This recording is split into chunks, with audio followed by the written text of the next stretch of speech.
dream. One swimming up, one swimming downstream. The Pisces life, the Pisces life. Two fish living in a dream. One swimming up, one swimming downstream. The Pisces life, the Pisces life, the Pisces life, the Pisces life, the Pisces life, the Pisces life. Ladies and gentlemen, welcome to the 161st episode of The Pisces Life. My goodness. I still can't even believe it. Sis, when we say it out loud, it just feels a way, don't it? It feels not only a way, but I just want to give ourselves a moment to pat ourselves on the back for pushing through in a pandemic, because there are plenty of people who started their podcast back there in March 2020, restarted their podcast back in March 2020, and was like, you know what? We got to sit down. We're done. We'll see y'all post-pandemic, you know? Right. Okay. So kudos. I agree. That's a moment. It really is.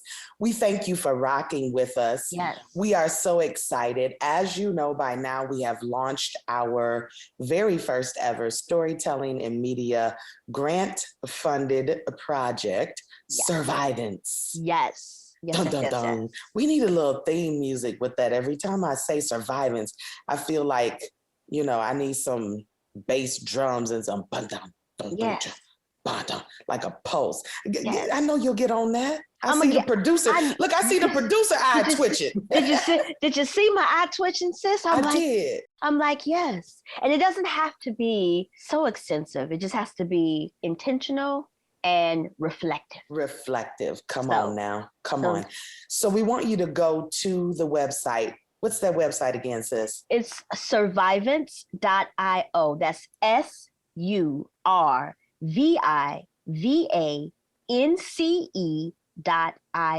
Survivance.io. That's what it is. We need you to get there. It's very easy to submit your story. We have instructions that are detailed. We have examples of stories that are there. All we need is for you to upload your stuff. We take care of branding it for you. We take care of making it do what it do, making a nice presentation for you. Now, listen, if you already got them skills and you want to come on with your own Photoshop and what is it, Canvas and Canva mm-hmm. iMovie or the many other video or photography editing. Like, you know, we are only helping those that have required the help and requested the help. But if you good with how you tell your story, we want you to go ahead and submit that. The form is really easy to use. You can go on, give your information, determine which call out you're responding to. You can upload all of your assets, whether that's a video, whether that's a photo, whether that's a piece of paper, a PDF, a Word document. All of that can be consumed in our form.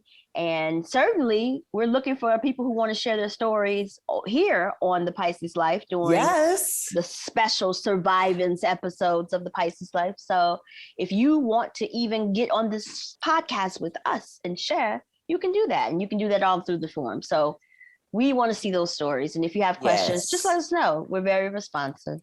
Yes, we are. We are very responsive. You know, we be in these Twitter streets, we be in the Facebook, me not so much.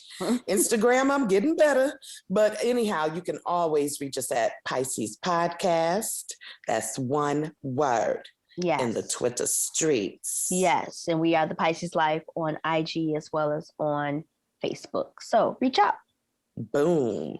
Next thing that we want to talk about, and this is really quick because we're expecting a special guest tonight. Yes. So if we get interrupted, that's why. We will immediately be like, pause. Okay, pause. Okay, because they here. They are here. But before we do that, we do want to say something very important has happened in both of our lives, respectively. Yes. And we've discussed it on the show, so we wanted to bring you this important update. Number one, we each, Kai Love, and I am just Letitia, the co-hostesses of the Pisces Life Network. The aunties. The aunties you know and love now. Yes, come on. Ooh, the aunties in the know.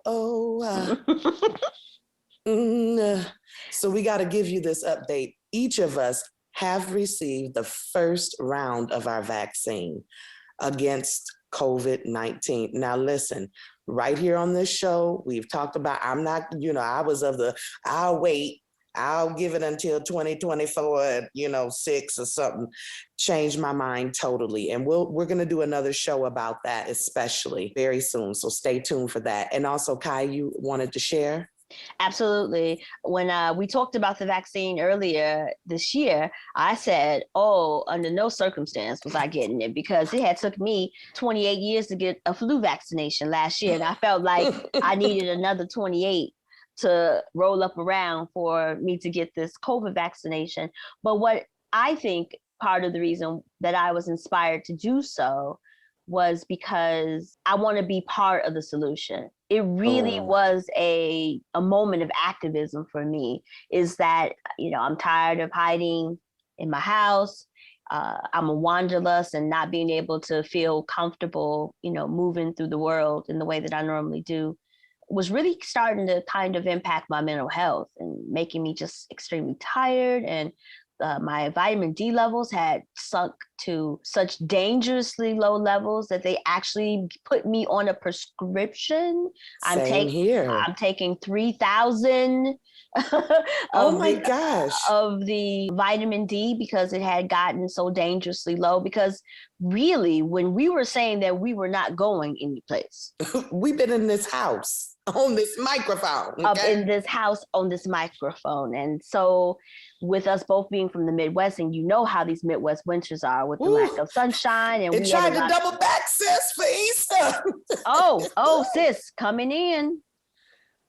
Special guest. All conversation ceases at this moment so we can get ready for our very special guest. Pisces Life listeners. What's happening, darling? Hey, how are you? Hey, you too.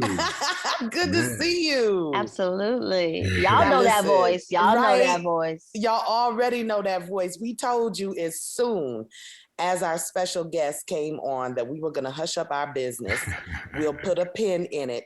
Yes. But we will double back around. Check out Survivance.io, our storytelling and media project, Chicago. We are counting on you. ALAANA, holla, okay? Yes. Get on that. And also wear your masks and consider getting the vaccine. And we're going to share with you later why each of us changed our minds. Absolutely. All right, now, on to this good business tonight. Come on, good business. Come on, good business. Good business in the middle of the pandemic. Come on with it. But we always tell you, you never know who we know, but you actually do know this guest. We are talking about none other than Mr. Malcolm-Jamal Warner. He's back, y'all. Hey, ladies. Hey, peace, brother. How you feeling? How you doing? Man, it's, you know what? At the end of the day, I'm living a dream. Absolutely. And then even on the days when it doesn't feel like it, I have to remind myself that I'm still living somebody's dream. Come on now. It keeps me going. You better preach. On the right track. That was a good word. That was absolutely a good word. Indeed. Well, and talking about living the dream, we just gonna get right to it. April 13th can't get here soon enough. All right. Soon enough. I was like, how many days? I got to count my fingers. I'm like, what's today? The 4th, the 7th. Take away the 3, then come back around and carry it over. Exactly. It's the holiday, but a COVID nap, and then you get back up, and then you be like, set the DVR, make sure it's still set from last season. Pay the cable bill. Ooh, gotta pay the cable. Gotta pay the cable bill. Yeah. Listen, because they be on it. They don't care if you like The Resident or not. Yeah, that's real. They'll be like, that channel is unavailable until that bill is paid. Yes, ma'am. Along with all the rest of them. Thank you. Yes, yes. Well, listen, we are excited about the premiere, and it's coming up. I have to know, and maybe you can't tell us, but I'm a sure enough ask. Are you gonna dust up Dr. Kane, also known as Morris Chestnut in the real life? You gonna shank him in the OR? I You mean, know what? It might be warranted, you know. Stay tuned on the real. You joking, but stay tuned. Look, Mm-hmm. okay then. But We'll you be know what though? peeled. I feel like I have to tell people this, especially people who are more Chestnut fans. Yeah, He's really a good dude. he Like, is. like, you know, I'm known for being a nice guy and all that, but he just might have me beat. Mm. Like he's a really, really, really nice dude. Well, And like in listen. a good way. Not like the nice when you be like, oh, he's nice. Thanks for he's clarifying. Like, Thank you. yeah. Like, yeah, he's a real good dude. We have a really good time working together. I love to hear that. Well, we will say he did treat us quite well in the press room at the Essence Festival. Absolutely. That's the only time that we've met him. Yes. Okay. And, you know, it's a lot of big press there and all of that. And we almost missed him. And when we hollered out, he definitely came back down to the spot that we were in so that we could get the question and our photo. We realized that we're shorter than most people in the national press. Yes. So anyhow, you know, we appreciate you clarifying that.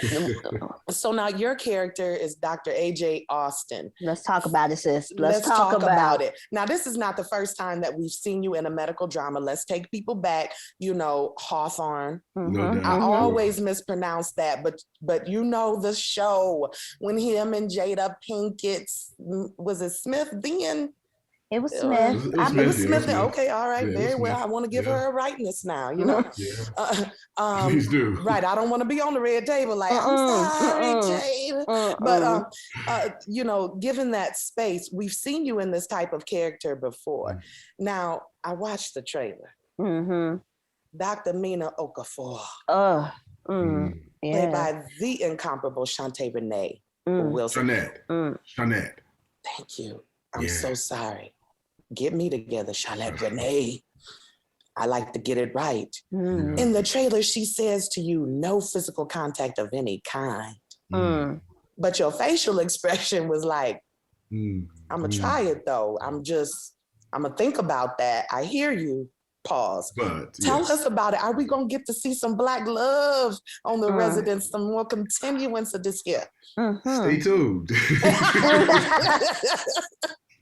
Stay tuned. All right. That's fair enough. You might be like, yo, Mal, we need you on again real quick. Right. That's fine. That's fine. We got some questions, bruh. We got some questions. Yeah. And we take the chance of at least asking because this is a moment. You know, it's always good to see Black love between professionals in a medical setting. All of these things are happening. Absolutely. I mean, we've seen Black characters on television predominantly, especially in the medical space, medical drama space, but they're always involved in interracial relationships. And that's nothing, there's nothing wrong with that. You know, we love to see love generally. I mean, I'm Kai Love, I'm all about that space, but it's just something special and affirming to see Black professionals together and bringing that kind of energy to the screen. It just, it provides a bit of inspiration,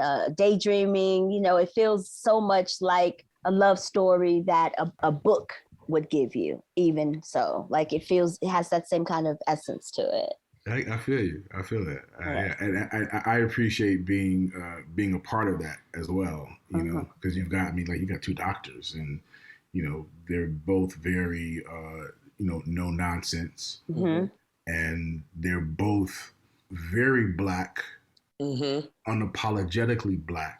Yes. Without having to be Black, if that makes sense. It does. You know? Absolutely. I think, you know, one of the things that I've always, you know, one of the things that I've always strived for in my career and in my portrayals of characters, you know, coming out of the Cosby Show, and, you know, that was, you know, the Blackest show in television without having to be Black. And I say that, you know, let me clarify that so people don't, you know, really get right. We don't want no emails. Right. But there are, you know, I mean, the Cosby Show was the first and maybe only Black sitcom. I guess Family Matters might be in there somewhere, might be in there.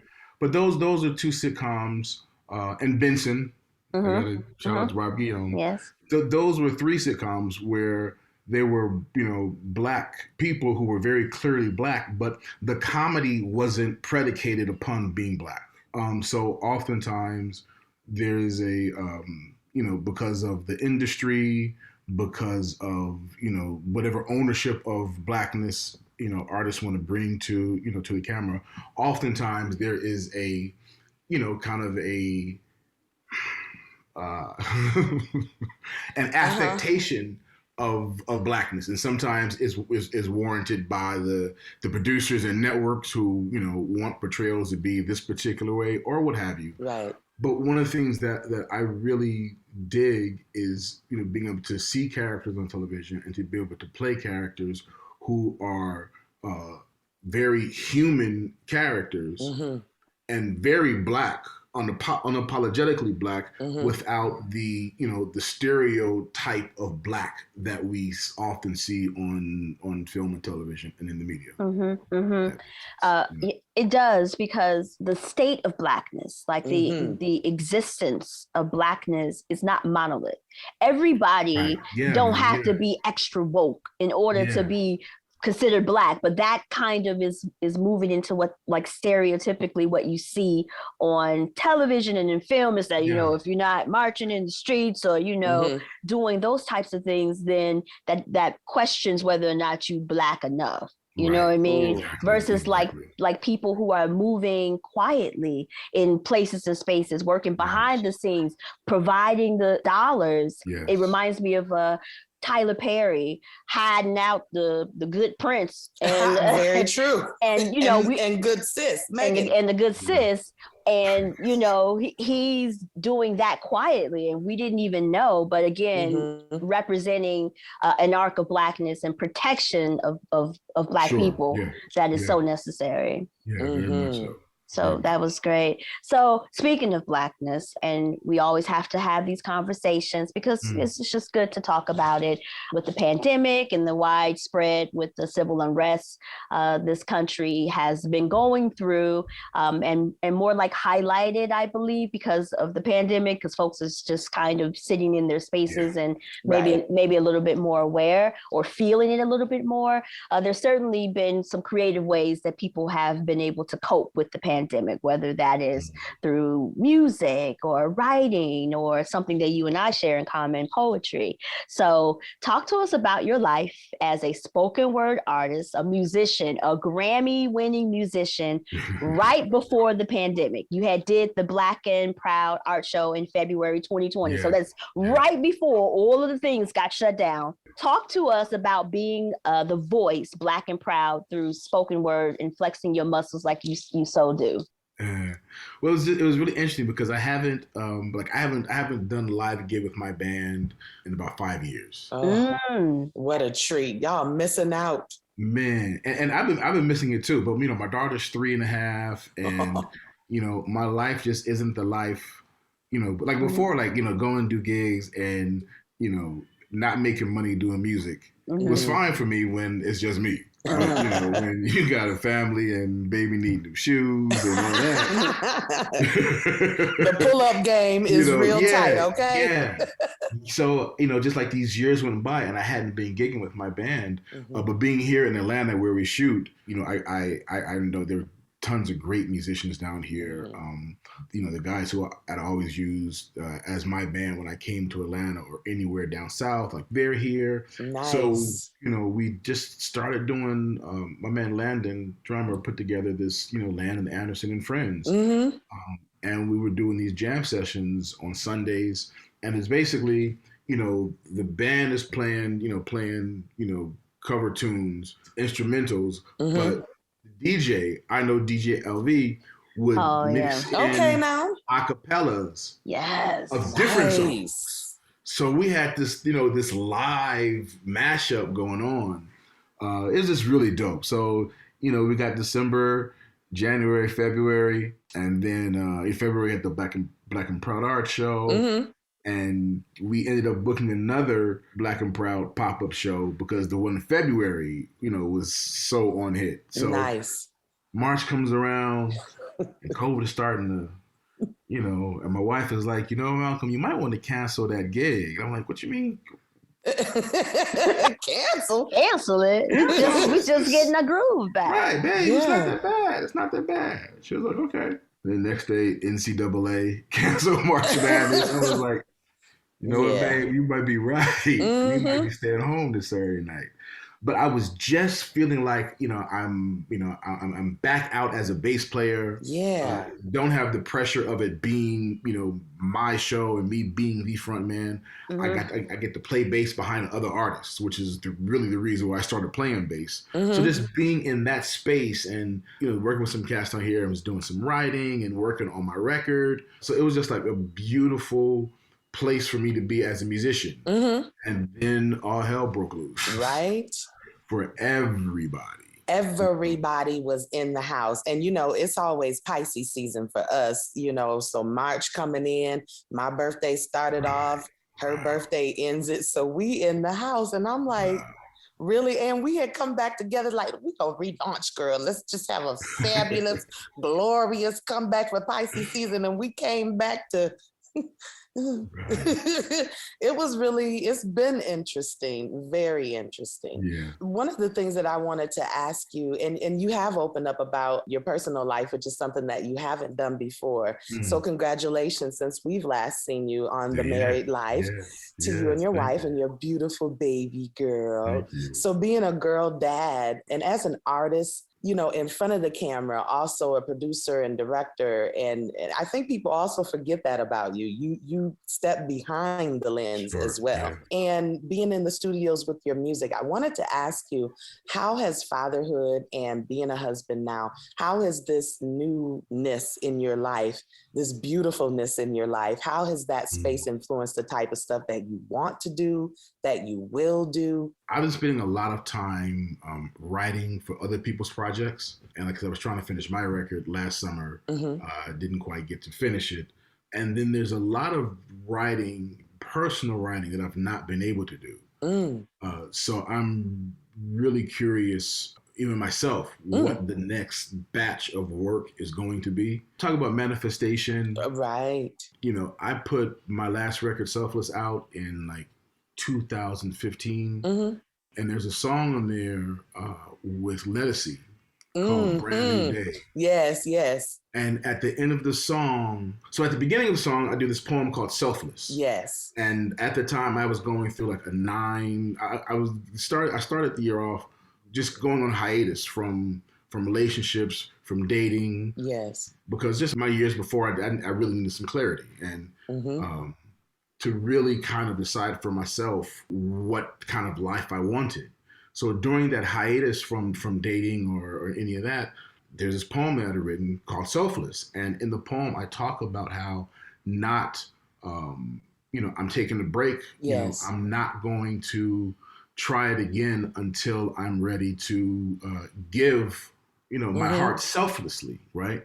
And then, later on down in the middle of the record, the end of the song with Letticia, I talk about how I'm, holding out for this iconic love like Cliff and Claire. Yeah. That's this kind of stuff that was on my heart, but I never really looked at it as manifesting, or I was trying to, act like I'm not, because in case it don't work out, just whatever, Right. It's the truth. But I met my wife the month I put that record out. Nice.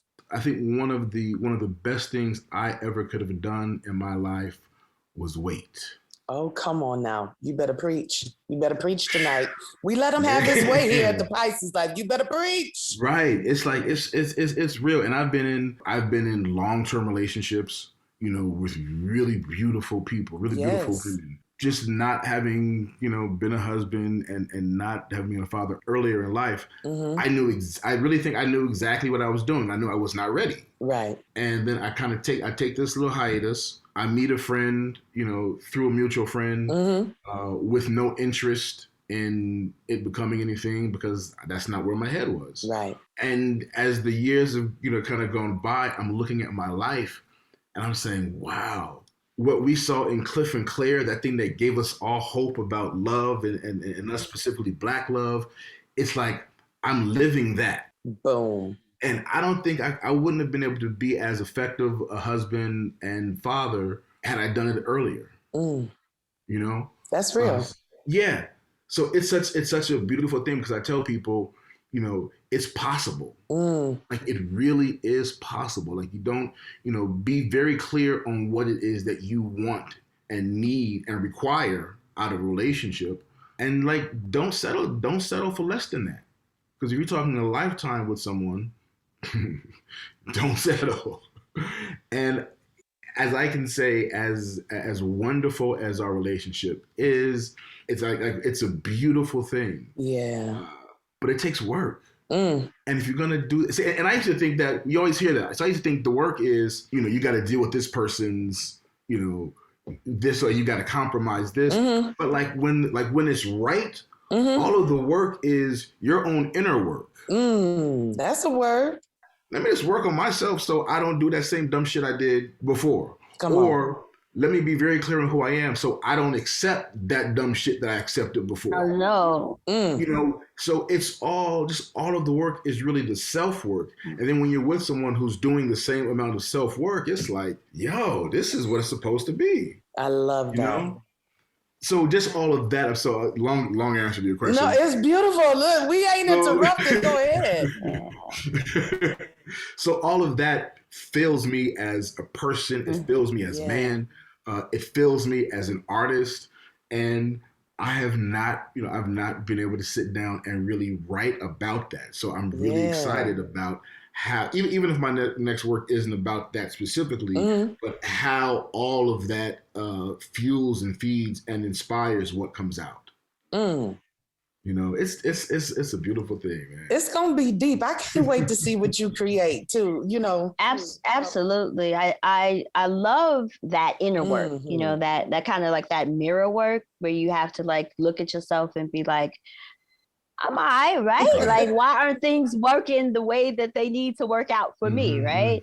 And it's such an evolution when you've arrived to the next point that one, you don't even recognize who you were, and you see yourself differently. And the people who fall in love with you or doing business with you or whatever kind of like that relational moment is, it's like they wouldn't have never been able to do that with that old version of yourself. You know what I'm saying? And so like people are always saying, you got to keep it real and all the rest of that, but they discount like the evolution. Like we are not the same people and we're not designed to be the same people.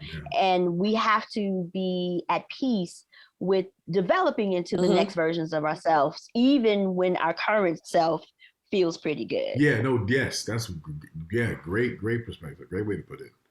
Because it also keeps us from being one, complacent, but then also just understanding that, things really do happen in their time.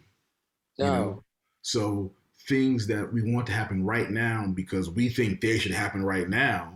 It's like, no, the universe is actually doing us a favor by not giving that to us right now because we're not ready for that right now. And I think with that kind of perspective, if you can honestly accept that, then it keeps you out of your head, keeps you out of what's wrong with me, what am I not doing right, who do I need to be for this?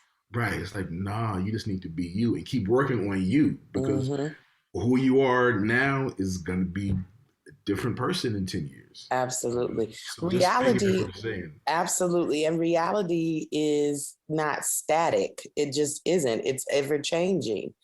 And you've got to be open to realizing it, because if you stuck somewhere back in the past, you might miss that new thing. So I like that evolution. That was a whole word. One of our last questions that we were going to ask you was what's on the back burner in the realm of producing, but we'll put a pause in that and have you come back because we're curious too about what will evolve in that space. You know what, listen, since everybody on the reboot tip, I wouldn't mind if Theo, if we never got to see, well, we did see the character. We got the twins and Olivia, but we didn't get to see you as if we spun that off into real life. Would you ever allow your baby to be in acting like that in real, I would rather that she not be, but I am not going to I'm not going to stop her. Understood. If that's what she wants. I'm going to put some, some things on her path to make sure she really, wants it and Right. really wants, to work for it. Right.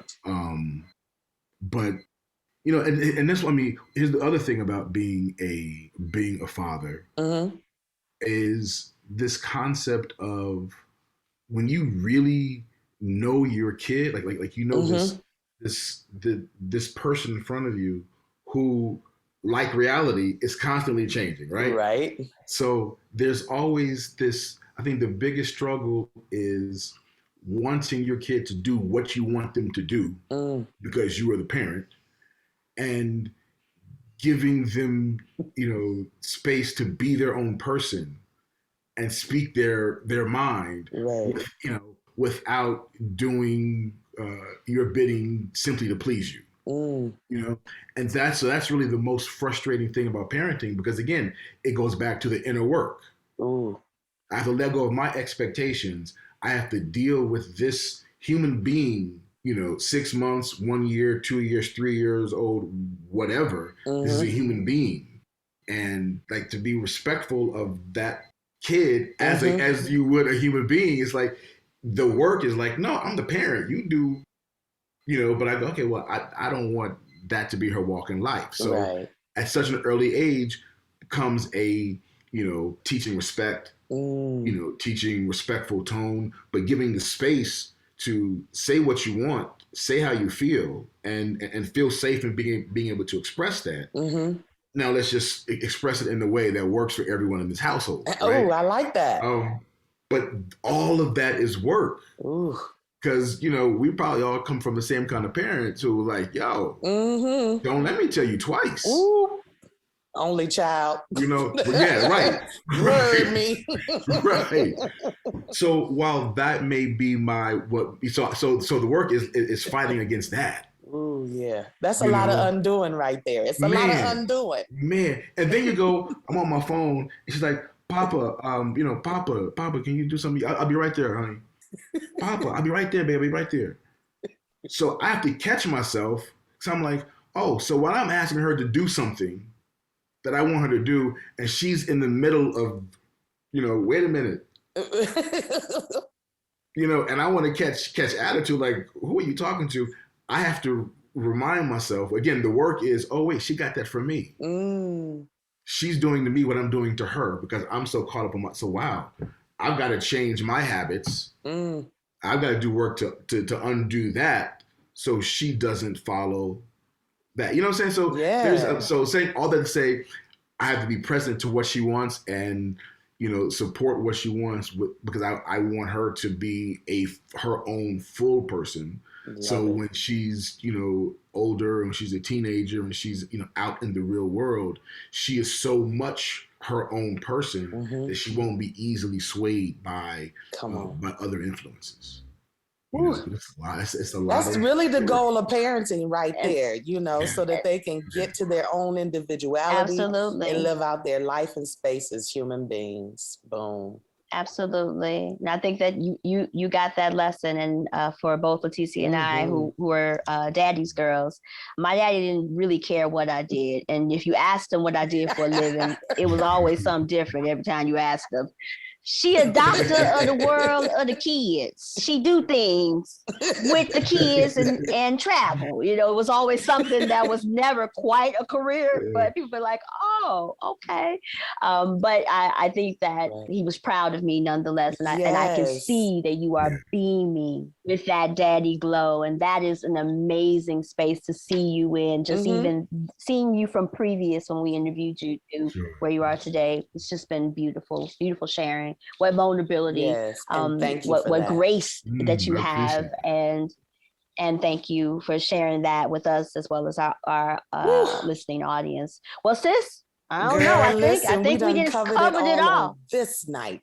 We could open the doors of the church, or we could go on to the fellowship hall and get a plate, whatever you want to do, but stay in your seats until we dismiss you properly.